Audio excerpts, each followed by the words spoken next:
नमस्कार सर। सतसाई बोगे जी। क्या नाम है जी आपका? मेरा नाम शहजाद दास है और मालिक के शरण में आने से पहले मैं मोहम्मद शहजाद खान था। मालिक की शरण में आने के बाद मेरे को शहजाद दास नाम है मेरा। कहाँ से आए आप? मैं गुड़गांव, जिला गुड़गांव, गांव कासन, जिला गुड़गांव से आया हूँ। संत रामपाल जी महाराज की शरण में आने से पहले आप कौन सी भक्ति करते थे? संत रामपाल जी महाराज की शरण में आने से पहले मैं एक मुसलमान समाज में से हूँ और मेरे को शुरू से ही हमारे जो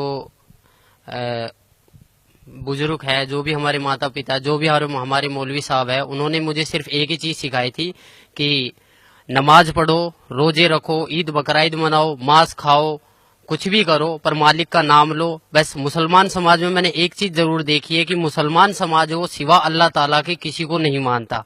ये मैंने उन चीजों की देखा है। और इसके अलावा उन्होंने मेरे से कहा था कि एक तहज्जुद की नमाज होती है जो रात के 12 बजे पढ़ी जाती है, अगर उसको पढ़ लोगे तो जो तुम्हारा सबाब है, सबाब का मतलब जो फल है वो दुगना हो जाता है। और सुबह 4 बजे की जो नमाज जिसे हम फजर की नमाज बोलते हैं, अगर उसको अगर पढ़ के अगर आप किसी काम के लिए चलते हो तो ये समझ लो वो काम तो आपका 100% होगा।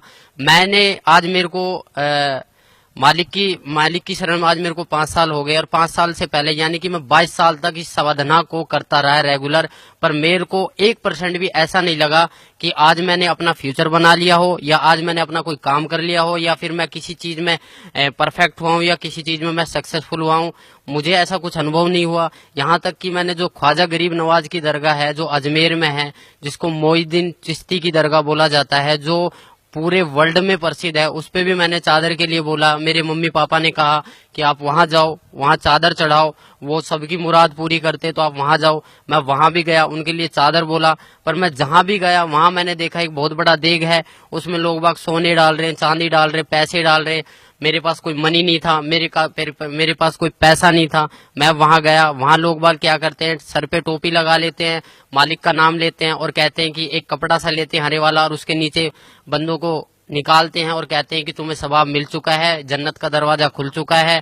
कहते हैं ये जन्नती दरवाजा रमजान के दिनों में खोला जाता है। पर मुझे आज तक वहां जाने से, मेरे कम से कम भी 22 साल तक रेगुलर गया, पर मुझे वहां जाने से कोई लाभ नहीं हुआ, ना ही मुझे कोई फायदा हुआ है। और बहुत सी जगह गया, अलीगढ़ दरगाह पे भी गया, महरौली की जो दरगाह है वहां पर भी गया, वहां भी चद्दरें बोली है। वहां सिर्फ क्या है कि बाहर मांस कटता है, अंदर मालिक का वो पत्थर होता है, पत्थर के सामने सिजदा करो या उसके ऊपर कोई चद्दर चढ़ा दो, वही कहानी। हर जगह एक ना एक स्टेप सीखने को मिलते हैं। महरौली की जो दरगाह वहां क्या है, बहुत बड़ा एक दरगाह बना रखी है और वहां पत्थर है, वहां पत्थर के ऊपर चद्दर बिछा दो और बाहर क्या है मांस खाओ, मांस के टुकड़े कर करके खिलाए जाते थे और कहते हैं कि ये बहुत बड़ा सवाब है। मालिक ने मांस के लिए बोला गया है, मालिक ने बोला था कि कुर्बानी दो, बकरे, गाय, भैंस जो भी उनके हाथ लगे उसको कुर्बान करते थे और लोग बागों को खिलाते थे। इससे वो अपना कर्म तो खराब करते ही करते थे, दूसरे के कर्म भी बिगाड़ते थे।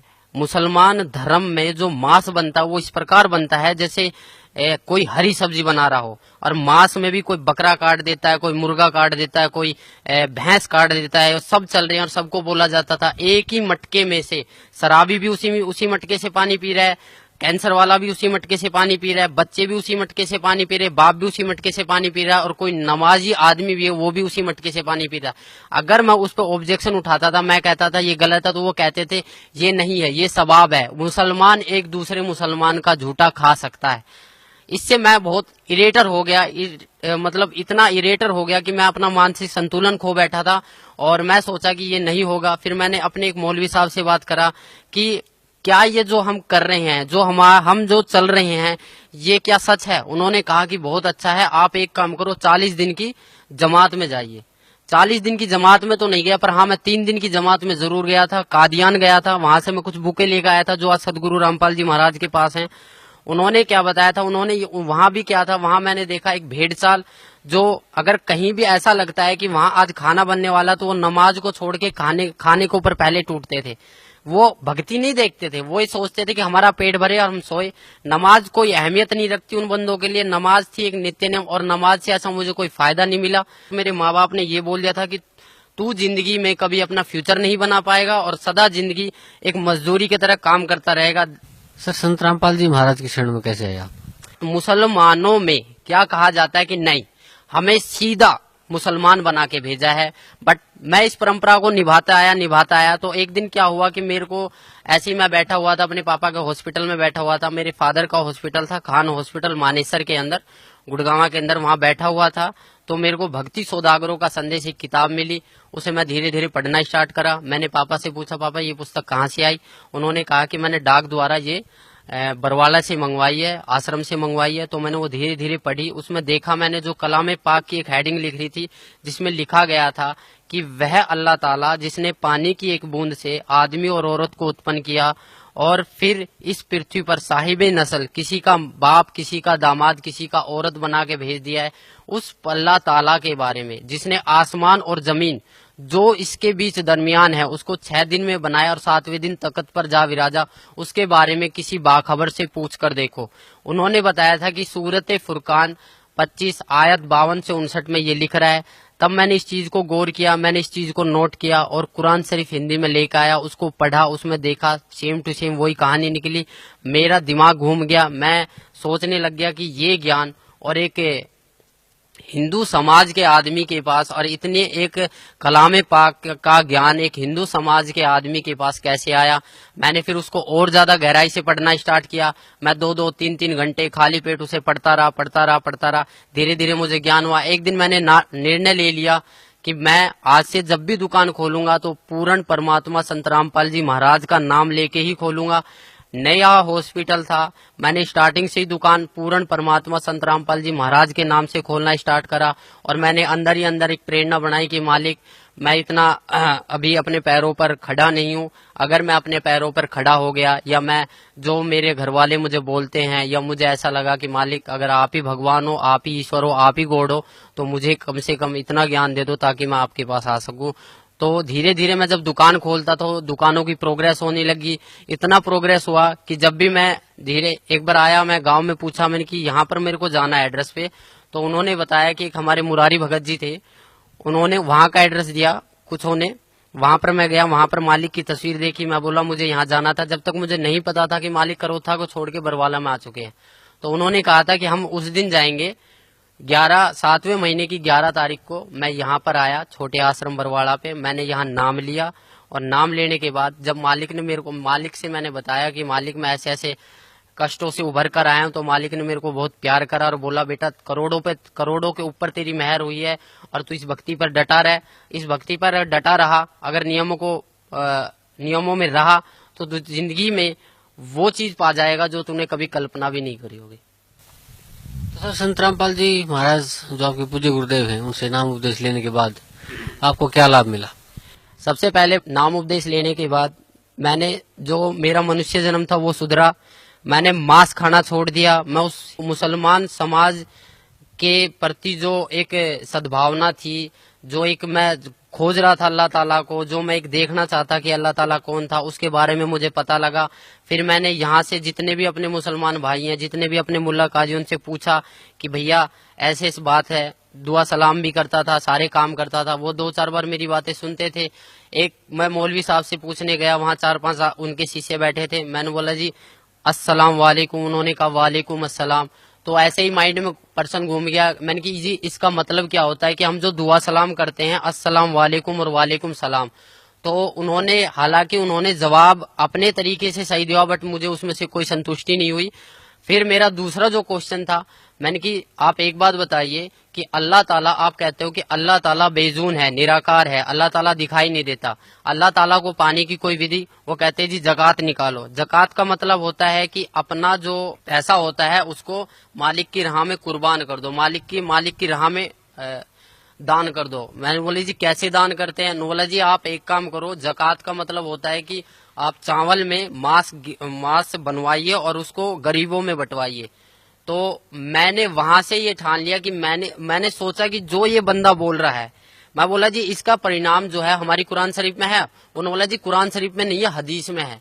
मैं बोला जो आसमानी किताबें उतरी, हमारी कुरान शरीफ उतरी है, तौरेत उतरी है, इंजील उतरी है और जम्बूर उतरी है, इनके अलावा अगर आप मेरे को कोई और किताब दिखाओगे तो मैं कैसे मान लूंगा? बोला जो कुरान शरीफ है उसमें तो खाली अरबी भाषा है और जो हदीस है उसके मायने हदीस में है। मैं बोला फिर जो कुरान शरीफ हिंदी में निकल रही है उसका क्या अर्थ है? बोला वो किसी ने गलत चला दिया, उसमें कुछ मायनों का अर्थ कुछ गलत होता है। तो इसी प्रकार मुझे भटकाया गया, मैं बहुतों से मिला। इसके बाद जो भी मुझे संतुष्टि हुई सदगुरु रामपाल जी महाराज के चरणों में आने से हुई है। और इसके अलावा किसी भी मुसलमान पंथ या किसी भी मुसलमान प्रवक्ता के पास ऐसा कोई भी मार्ग नहीं है। मैं खुद एक मुसलमान होके आप सभी भाई बहनों को ये बताना चाहता हूँ कि जितना भी मैंने नमाज पढ़े, मुझे पता है नमाज में क्या पढ़े, नियत बांधते हैं उस अल्लाह ताला के बारे में, फिर बोलते हैं सना सुबहानक अल्लाहुम्मा व बिहम्दिका व तबारक अस्मुका।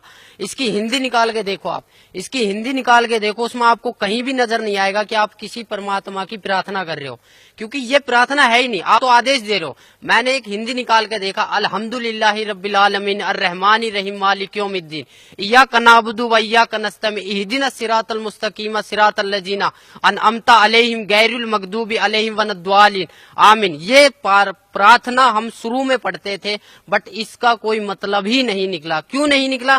क्योंकि इसमें कोई प्रार्थना की चीज है ही नहीं। हम तो आदेश दे रहे हैं कि ए पैगंबर तू वहां जा, तू फलानी जगह कर, तू ये काम कर, तू ये काम कर, ये तो हम एडवाइस कर रहे हैं। पर हम प्रार्थना, हमें एक प्रार्थना करनी है, हमें नमाज का मतलब समझना है। नमाज चीज क्या है? नमाज का मतलब जो है परमात्मा बताते हैं कि नमाज का मतलब होता है कि अरदास लगाना, अपनी प्रार्थना लगाना, नित्य नियम करना। हमें 5 टाइम की नमाज दी है, फजर, जोहर, असर, मगरिब, ये 5 टाइम की जो नमाज दी है। पर आज लग हमने नमाज कौन सी सच्चे दिल से पढ़ी? कहीं भी हमें इस फजर की नमाज में जकात अलग हो जाती है, सुन्नत अलग हो जाती है, रकात अलग हो जाती है, कुछ भी अलग हो जाता है, पर परमात्मा तो एक है। हम पैदा होते हैं तब हम हिंदू होते हैं, और जब हमारी मुसलमानी कर दी जाती है फिर हम मुसलमान बन जाते हैं। ऐसा क्यों? अगर मालिक मुसलमान ही बनाना था तो वो जो मुसलमानी होती है वो ऊपर से ही क्यों नहीं बना के भेजी? इसका कोई जवाब है? किसी भी मुल्ला जी के पास इसका कोई जवाब नहीं है। ना ही हमारे मोहम्मद साहब ने कभी मांस को छुआ था। मोहम्मद साहब के 1,80,000 शिष्य हो गए थे, ना ही उन्होंने कभी मांस को छुआ और ना ही उन्होंने कभी बोला कि तुम मांस को खाओ। कभी भी किसी ने बोला नहीं है। मेरी सभी मुसलमान भाइयों, पूरे हिंदुस्तान, पूरे वर्ल्ड के मुसलमान भाइयों से प्रार्थना है कि मांस खाना, ये समझ लो हम अपने बेटे की कुर्बानी दे रहे हैं, हम अपने बेटे के मांस को खा रहे। एक मांस दूसरे मांस को खा रहा है, इससे बड़ा राक्षस और होगा कौन?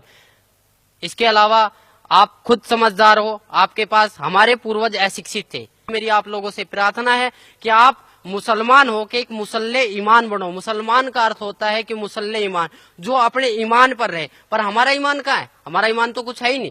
आज हम मांस खाते हैं, मांस खा के फिर झूठ बोलते हैं, फिर तंबाकू खा लेते हैं। पहले क्या था? पहले मुसलमान समाज में मुसलमान बंदे के ऊपर अगर दारू एक ऐसी चीज थी, अगर दारू गिर जाती थी तो वहां से उस शरीर के अंग को काट दिया जाता। पर आज पीते हैं, मस्जिद में दारू लेके चले जाते हैं, कुर्बानियां करते हैं, बकरे को काट देते हैं। बकराईद वाले दिन आपने खुद देखा होगा, साल में 2 त्योहार आते हैं, एक ईद और एक बकराईद। बकराईद वाले दिन ऐसा क्या करा था जो बकरे काट दिए जाते हैं? हजारों की संख्या में, यानी कि करोड़ों की संख्या में बकरे मारे जाते। क्या इनका पाप नहीं लगता? क्या वो मालिक से अरदास नहीं करते हैं कि हमारा एक पाप लगा है, हमें ऐसी योनि में क्यों डाला गया जो हमें कोई भी बंदा देखता वो काट के पटक देता, फिर हमारा मांस खाता है? मैं आप लोग सभी से ये प्रार्थना करता हूं कि अपना जीवन सफल बनाए। मनुष्य जीवन एक अनमोल है, इसको व्यर्थ ना करे। मुसलमान समाज जो है वो बहुत पाक समाज है। वो पाक इसलिए है क्योंकि वो सिवाय अल्लाह ताला के किसी को मानता नहीं है। पर आजकल का जो मुसलमान समाज है वो मुल्ला काजियों ने बहकाया जा रहा है, क्योंकि हम ख्वाजा गरीब नवाज की दरगाह पे जाते हैं, क्या करते हैं? हम पत्थरों के सामने पूजा करते हैं, फिर कहते हैं कि हम पत्थरों की पूजा नहीं करते। फिर कैसे पत्थरों की पूजा करते हैं? अगर आपने सिजदा कर दिया, उसको पूज लिया, सिजदा करना एक पूज लिया सिवाय अल्लाह ताला के, फिर कहते हैं कि सिवाय अल्लाह ताला के किसी का आगे सिजदा नहीं करते। फिर ख्वाजा गरीब नवाज की दरगाह, सैयद, पीर, जितने भी ये महरौली की दरगाह, अलीगढ़ की दरगाह, यहाँ पर होता क्या है? क्या होता है यहाँ पर? क्या वो बंदा है? क्या वो पीर पैगंबर है? नहीं। उन्होंने ये कहा था कि हम भगवान नहीं है, हम अल्लाह नहीं है। हम उस अल्लाह ताला के बारे में सोचो। मेरी सभी मुसलमान भाई बहनों से अनुरोध है, मैं प्रार्थना करता हूँ कि मैं अपने परिवार से भी ये प्रार्थना करता हूँ कि उस अल्लाह ताला के बारे में जानिए जो कुरान शरीफ में लिख रहा है। कुरान शरीफ में लिख रहा है कि फला तूतिल काफिरन जाहिदुम बिही जिहादन कबीरन, कि वह अल्लाह ताला कबीर है और उस कबीर के लिए इस कुरान शरीफ की दलीलों से तू जिहाद कर, लड़ाई मत कर। जैसे मैं आज आपके सामने कह रहा हूँ, मुझे मजबूरन बस आपके लोगों के सामने आना पड़ रहा है, क्योंकि ये काल एक ऐसी जाल है जिसको आप निराकार मानते हो। जिब्राइल अलैहिस्सलाम फरिश्ता जो कुरान शरीफ की आयतों को लेके मोहम्मद साहब के पास आया था, उस टाइम मोहम्मद साहब ने कहा था कि मैं अनपढ़ हूँ, मुझे पढ़ना नहीं आता, फिर भी उसने 3 बार जबरदस्ती उनका गला घोट कर उनके ऊपर उनके अंदर शक्ति डालकर पढ़वाया कि जा नीचे जा, उसको बोल कि मेरा ईमान फैलाए, ईमान फैलाए। वो ईमान इतना तगड़ा फैलाया कि आज लग उस ईमान से हम निकल नहीं पाए हैं। मेरी आप लोगों से रिक्वेस्ट है, जितने भी मेरे पूरे वर्ल्ड के मुसलमान भाइयों, अगर मेरे से कोई गलती होती है या अगर मेरे को बताने में कोई गलती हो रही है, अगर आप इस चीज का ज्ञान रखते हो कि नहीं मैं गलत बोल रहा हूं, तो आप सतगुरु रामपाल जी महाराज बरवाड़ा में आइए और अपने विचार प्रकट कीजिए। अगर हमसे कोई गलती हुई, अगर हमें लगा कि आपका मुसलमान समाज ठीक है तो हम मुसलमान बनने के लिए तैयार हैं। अगर हमें लगा कि आपका मुसलमान समाज गलत है तो आप अपने अहंकार, अपने घमंड और अपनी ये ईर्ष्या को छोड़कर आइए और अपना कल्याण करवाइए। मेरे पापा बीमार हो गए थे, इतने सीरियस हो गए थे, वो मांस खाते थे, दारू पीते थे, बीड़ी पीते थे, सिगरेट पीते थे। डॉक्टरों ने बोला फेफड़ा खराब हो गया, दिल 20% काम करने लग गया है। उनको मैंने समझाया कि उस खुदा को याद कर, आज तेरा वो खुदा कहाँ है। वो जुम्मे की नमाज भी पढ़ते थे, ईद बकराईद को भी पढ़ते थे, मीट भी खाते थे। क्या उनकी भक्ति इतनी नाजिल नहीं थी? क्या उनकी भक्ति इतनी भी नहीं थी कि वो अपने आप को जीवित कर सके? उन्होंने तो बहुत वो करा था। तो वही बात था, उनको मैंने बोला कि उस खुदा को याद कर। उन्होंने रो के गिड़गिड़ा के बेड पे पड़े पड़े मालिक को याद किया था, बंदी छोड़ पूर्ण परमात्मा संत रामपाल जी महाराज को याद किया था कि मैं जन्मजात नाम ले लूंगा, मुझे इस बीमारी से छुड़वाओ। मेरे पूरे घर वालों ने ये कह दिया था कि ये मरेगा, यहाँ तक कि रिश्तेदारियों ने बोल दिया था कि इसके बचने की कोई उम्मीद नहीं है। फिर भी मैंने मालिक से उसके लिए प्रार्थना करी। मालिक ने बोला बेटा ठीक हो जाएगा, वो ठीक हो गया। नाम के लिए बोला बट वो आज नाम से मुकर गया है। परमात्मा की शब्द में इतनी शक्ति है कि आपने बगैर नाम लिए आप ठीक हो चुके हो। अगर आप अब भी नहीं पिछाड़ोगे फिर कब पिछाड़ोगे? सर भी आप बता रहे थे कि अल्लाह ताला की शरण में जाना चाहिए, उसको पहचानना चाहिए, उसको जानना चाहिए, तो किसे मानते हैं आप अल्लाह ताला? देखो, आज से जब मैंने नाम पहले लिया था तो मैं तो कभी जानता भी नहीं था कि अल्लाह ताला कौन है। मैंने बहुत से मुसलमान काजियों यहाँ कि मैंने मम्मी पापा से भी पूछा कि वह कोई ना कोई तो ऐसी शक्ति होगी ना जो पूरे ब्रह्मांड को चला रही है, पूरे समाज को चला रही है, जिसने एक पानी की बूंद से एक आदमी को उत्पन्न कर दिया, एक औरत को उत्पन्न कर दिया। फिर मैंने सुना था आदम और हव्वा के बारे में, बोला कि परमेश्वर अल्लाह ताला ने आदम बनाया, फिर उसकी हड्डी से एक हव्वा बनाया, उससे संसार चला। पर आदम को अगर अल्लाह ताला ने बनाया तो अल्लाह ताला भी तो होगा ना कोई। तो उन्होंने ये कहा कि आप कुरान शरीफ को पढ़ो। मैंने तहे दिल से मालिक की शरण में आने के बाद तहे दिल से 3 बार कलाम पाक को पढ़ा है। वहां पर मुझे एक एक चीज के अरब का पता लगा। उसमें एक सूरत आती है औज़ु बिल्लाहि मिनश शैतानिर रजीम बिस्मिल्लाहिर रहमानिर रहीम, कि शुरू करता हूँ उस अल्लाह ताला के नाम से जो सबसे बड़ा है और अपने बंदे के गुनाहों को माफ करने वाला है।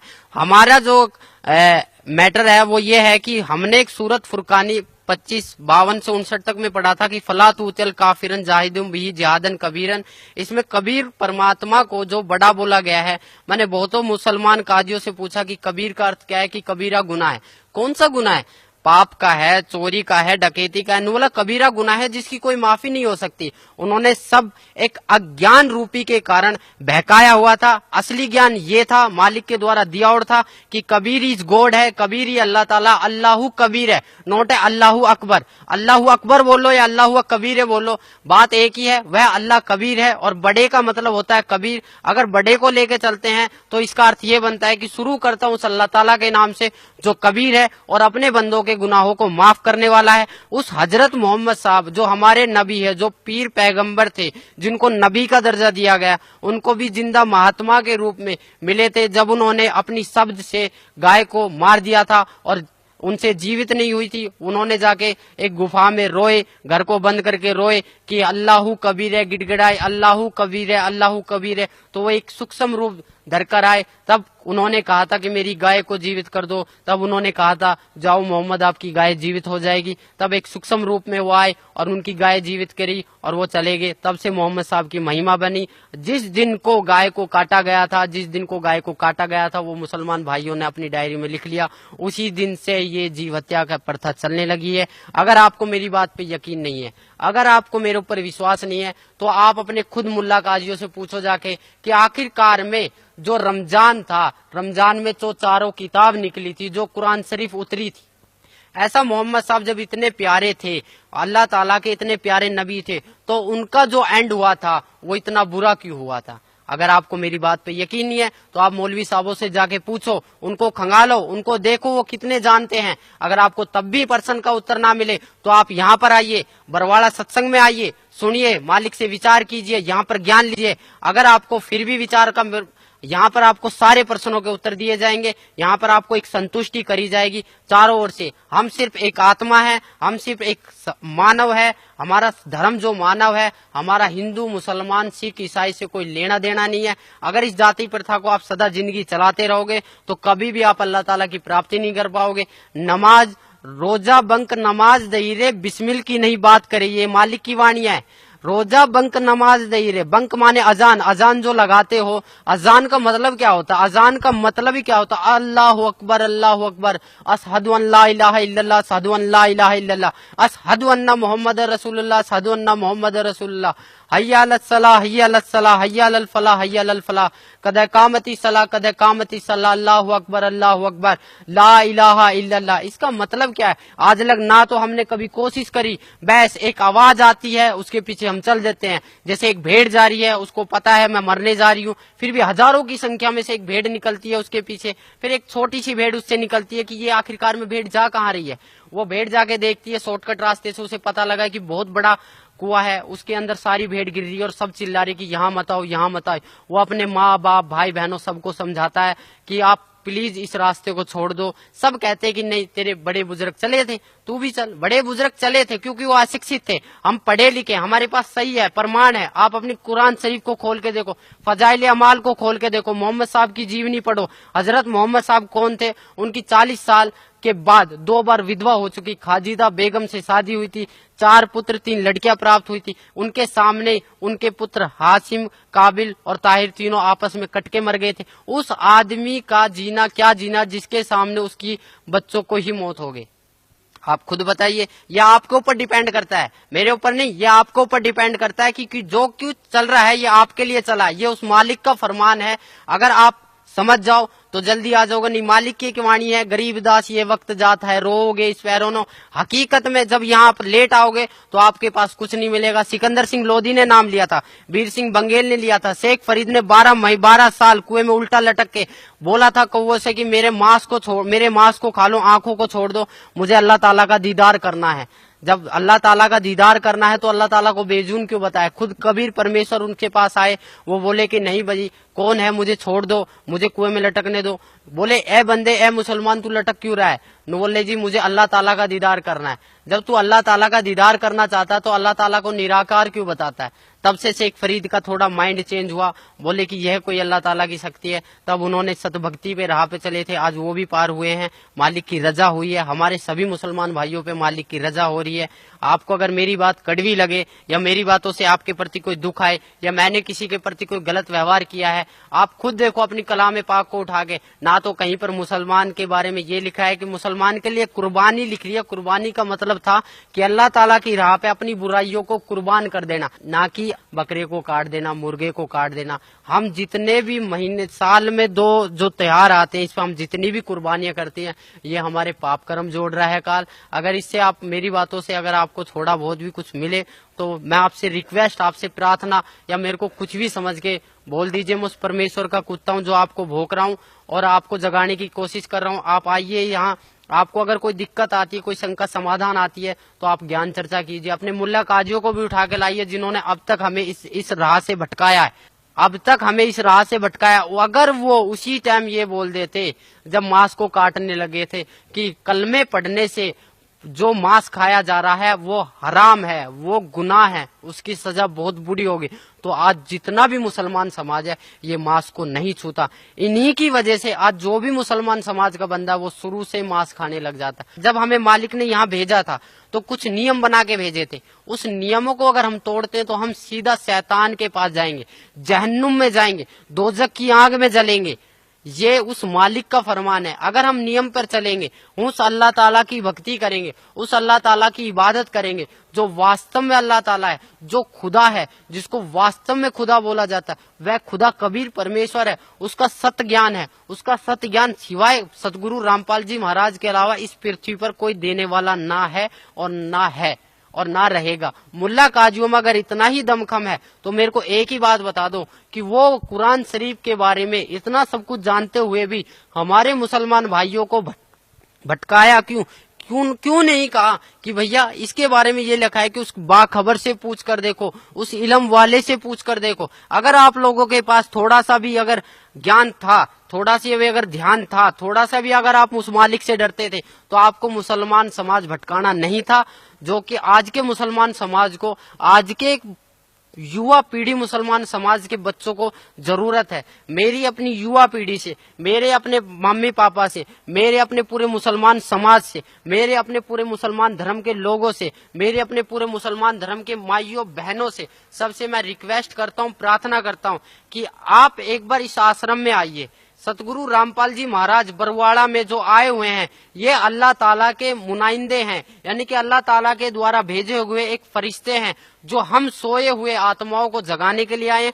हमें उसी जन्नत में वापस जाना जहां से हम अल्लाह ताला से बिछड़कर यहाँ आए। आप खुद कहते थे, हमें खुद बताया जाता था कि हम जन्नत से आए हैं। जब हमें इतना पता है कि ये शैतान का सब कुछ है, यहाँ शैतान का ही हुक्म चलता है, तो हम यहाँ से निकलने की क्यों इच्छा नहीं करते? क्या ये हमारा खुद का है? हमारा शरीर भी खुद का नहीं है। अगर हकीकत पूछो तो मनुष्य जन्म इतना इतना अनमोल जन्म है, पर हम इसको अपनी गलत साधना के कारण, अपनी अज्ञानता के कारण इसको बर्बाद दिन पा दिन करते जा रहे हैं। मैं आपको एक पर्सनली बताता हूँ, मेरे रिश्तेदार 40 दिन की जमात में गए, 40 दिन की जमात में गए, हज में गए, 2 बार हज करके आए। कहते हैं कि हज में जो जाता है वो बंदा सीधा जन्नत को जाता है। उसके घर में उसकी बहू का एक 1.5 साल की लड़की गुजर गई, 1.5 महीना पहले। उसको 1.5 महीने के बाद एक बच्चा पैदा होने वाला था, 1.5 महीने के बाद उसका लड़का होते ही गुजर गया। तो इससे बड़ी आफत और क्या आ सकती है उस बंदे के लिए जो बंदा जमात में गया है? उस बंदे को क्या वो मालिक इतना नहीं देख सकता कि ये बंदा मेरी राह में लग रहा है, इस बंदे के घर में बरकत दूं, या इस घर के बंदे को मैं सही सलामत रखूं? ये बंदा इतने, अगर काल जब अपनी वाली पे आता है, काल जब को खाने लगता है तो वो किसी का ना माँ देखता, ना बेटी देखता, ना बहन देखता है, ना बेटा देखता है, ना बाप देखता है। उसको सिर्फ खाने के लिए 1 लाख चाहिए, 1.25 लाख उत्पन्न कर रहे, उसको श्राप मिला हुआ है। आप सभी भाई बहनों, सभी मुसलमान भाई बहनों, भाईजानों से मेरी प्रार्थना है, मेरी रिक्वेस्ट है कि आप सतगुरु रामपाल जी महाराज के चरणों में आइए। मुझे आने से लाभ हुआ है, मुझे आने से लाभ हुआ है, आपको भी होगा अगर आप नियम पर चले, उस बंदी छोड़ के नियम पर चले, उस अल्लाह कबीर ताला को याद करो जो वास्तव में अल्लाह ताला है। अगर कबीर अल्लाह ताला नहीं है तो 786 बहुत कहते हैं कि 786 बार कबीर अल्लाह कुरान शरीफ में लिखा हुआ है। आप एक बार खोल के देखो, कुरान शरीफ को पढ़ के देखो। हम बहुत डरते थे कि कुरान शरीफ को हम पढ़ेंगे तो हमें पाप लगेगा, हमें अजाब मिलेगा, हम नापाक हैं। नापाक अगर बंदा है तो भी कुछ दिक्कत नहीं है। आप कुरान शरीफ को खोल के देखो, कुरान शरीफ को पढ़ के देखो, कुरान मजीद को पढ़ के देखो, फजाइल अमाल को पढ़ के देखो, मोहम्मद साहब की जीवनी को पढ़ के देखो, आपको बहुत कुछ मिलेगा। बहुत कुछ है कुरान शरीफ में। अगर कुरान शरीफ के अलावा कोई भी मुल्ला काजी आपसे ये कहता है कि नहीं इसमें तो ये चीज नहीं है, हदीस में है, तो हदीस तो मालिक ने बनाई ही नहीं है। हदीस तो आसमानी किताब है ही नहीं। हमारी 4 किताबें हैं, तौरेत, इंजिल, जंबूर और कुरान शरीफ। एक ईसा अलैहिस्सलाम पर उतरी थी, एक दाऊद अलैहिस्सलाम पर उतरी थी, एक मूसा अलैहिस्सलाम पर उतरी थी, और चौथी किताब जो है रमजान के दिनों में उतरी थी। 40 साल के जब मोहम्मद साहब थे तो 40 साल से 23 साल तक वो उतरती रही थी, वो रमजान के दिनों में उतरी थी, इसलिए वो कुरान शरीफ कहलाई। आप खुद देखो, उस कुरान शरीफ को खोल के देखो, आपको पता लगेगा, एक एक चीज का पता लगेगा आखिर कुरान शरीफ बोल क्या रही है। सर क्या मानते हैं आप कुरान शरीफ में या मुसलमान धर्म में परमात्मा को, जैसे हिंदू परमात्मा कहते हैं और क्रिश्चियन गॉड कहते हैं, और सिख धर्म में रब का दर्जा दिया जाता है, तो मुसलमान धर्म में आप बता रहे थे कि भी अल्लाह ताला का दर्जा दिया जाता है, तो वो क्या साकार है, निराकार है, बेचून है, क्या पोजीशन है उसकी आपके धार्मिक ग्रंथों में?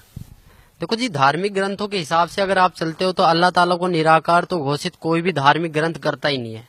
अल्लाह ताला साकार है, ना तो वह बेजून है ना निराकार है। बहुत से कहते हैं अल्लाह ताला कण कण में समाया हुआ है, ये बात मैं मानता हूँ, अल्लाह ताला कण कण में समाया, बट अल्लाह ताला साकार है। जब हमारी कुरान शरीफ में लिख रहा है कि उसने 6 दिन में सृष्टि की रचना करी और 7वें दिन सखत पर जा विराजा, विराजने का मतलब बैठा है, वो कोई भगवान है, वो कोई शक्ति है, उसके बारे में, उस अल्लाह ताला के बारे में किसी बाखबर से पूछ कर देखो। बाखबर का मतलब होता है तत्वदर्शी संत, उस तत्वदर्शी संत से पूछ कर देखो। और तत्वदर्शी संत कौन है, कैसे है, उसके बारे में आपको ज्ञान मिलेगा। एक हमारी बुक चल रही है ज्ञान गंगा, उसको पढ़िए, आपको बहुत लाभ मिलेगा। अपनी कुरान शरीफ को खोल के देखिए, आप जब तक कुरान शरीफ को नहीं खोल के देखोगे आप निराकार ही साबित करते रहोगे। परमात्मा साकार है, कबीर अल्लाह है, अल्लाह ताला कबीर है, उसका नाम कबीर है, वह 7वें आसमान पर बैठा हुआ है, वह जन्नत में है, उसका नाम कबीर है और उसी की हम प्यारी आत्माएं हैं, पूरा वर्ल्ड उसी की आत्माएं हैं। हमें यहाँ से सीधा अपने मालिक के पास जाना है, ना कि शैतान के पास। अगर आपको मेरी बात पे यकीन नहीं है तो आप मौलवी साहबों से जाके पूछो, उनको खंगालो, उनको देखो वो कितने जानते हैं। अगर आपको तब भी प्रश्न का उत्तर ना मिले तो आप यहाँ पर आइए, बरवाड़ा सत्संग में आइए, सुनिए, मालिक से विचार कीजिए, यहाँ पर ज्ञान लीजिए। अगर आपको फिर भी विचार का, यहाँ पर आपको सारे प्रश्नों के उत्तर दिए जाएंगे, यहाँ पर आपको एक संतुष्टि करी जाएगी चारों ओर से। हम सिर्फ एक आत्मा है, हम सिर्फ एक मानव है, हमारा धर्म जो मानव है, हमारा हिंदू मुसलमान सिख ईसाई से कोई लेना देना नहीं है। अगर इस जाति प्रथा को आप सदा जिंदगी चलाते रहोगे तो कभी भी आप अल्लाह ताला की प्राप्ति नहीं कर पाओगे। जो क्यों चल रहा है ये आपके लिए चला है, ये उस मालिक का फरमान है। अगर आप समझ जाओ तो जल्दी आ जाओगे, नहीं मालिक की वाणी है, गरीब दास ये वक्त जाता है, रोओगे इस पैरोनो। हकीकत में जब यहाँ आप लेट आओगे तो आपके पास कुछ नहीं मिलेगा। सिकंदर लोधी ने नाम लिया था, वीर सिंह बंगेल ने लिया था, शेख फरीद ने 12 साल कुएं में उल्टा लटक के बोला था कौवों से कि मेरे मांस को खा लो, आंखों को छोड़ दो, मुझे अल्लाह ताला का दीदार करना है। जब अल्लाह ताला का दीदार करना है तो अल्लाह ताला को बेजून क्यों बताए? खुद कबीर परमेश्वर उनके पास आए, वो बोले कि नहीं भाई कौन है, मुझे छोड़ दो, मुझे कुएं में लटकने दो। बोले ए बंदे, ए मुसलमान, तू लटक क्यों रहा है? न बोले जी मुझे अल्लाह ताला का दीदार करना है। जब तू अल्लाह ताला का दीदार करना चाहता है तो अल्लाह ताला को निराकार क्यों बताता है? तब से शेख फरीद का थोड़ा माइंड चेंज हुआ, बोले कि यह कोई अल्लाह ताला की शक्ति है। तब उन्होंने सतभक्ति पे राह पे चले थे, आज वो भी पार हुए हैं, मालिक की रजा हुई है। हमारे सभी मुसलमान भाइयों पे मालिक की रजा हो रही है।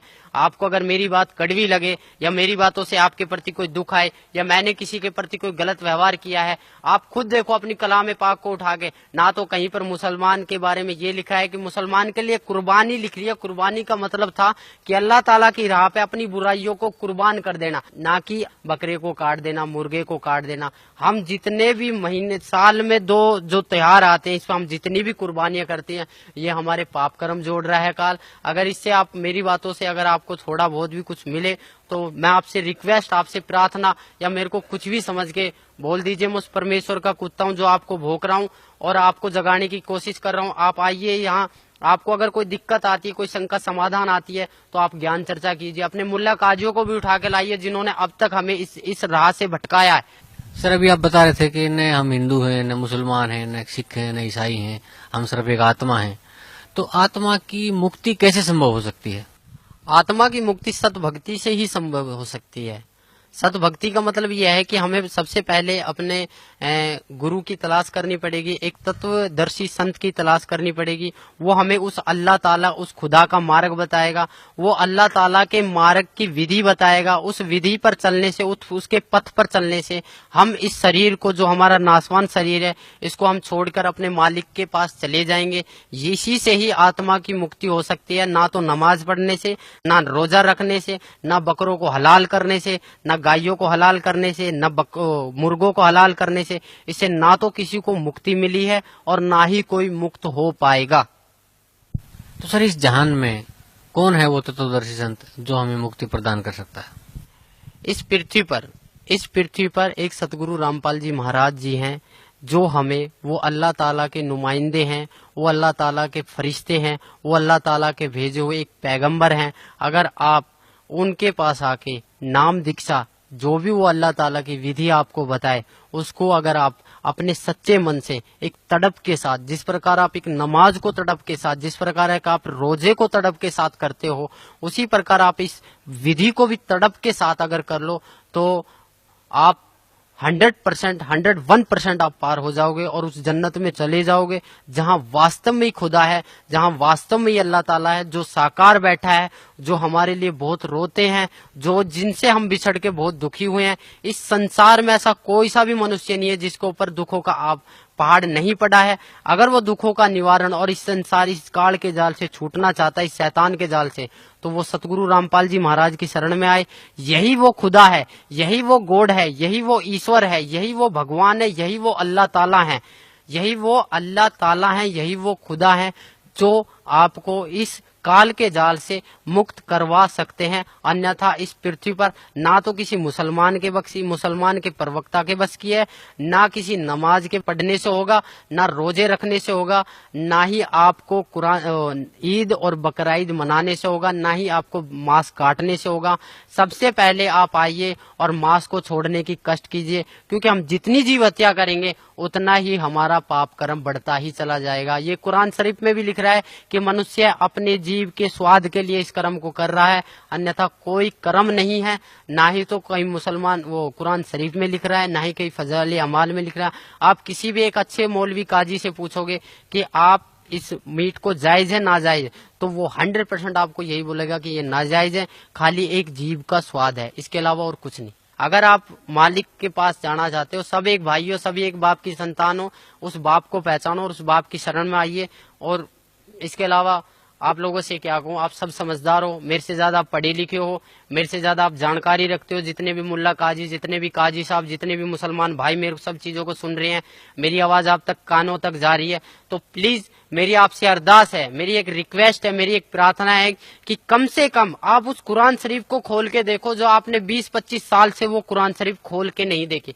जब तक आप उस कुरान शरीफ को खोल के नहीं देखोगे, तब तक इस ज्ञान को पाना, उस अल्लाह ताला को पाना आपके लिए इम्पॉसिबल नहीं, बड़ा कठिन सवाल हो जाएगा। आज तक हमें खुद नहीं पता कि वो अल्लाह ताला कौन है, और हम अपने बच्चों को क्या बताएंगे कि वो अल्लाह ताला कौन है।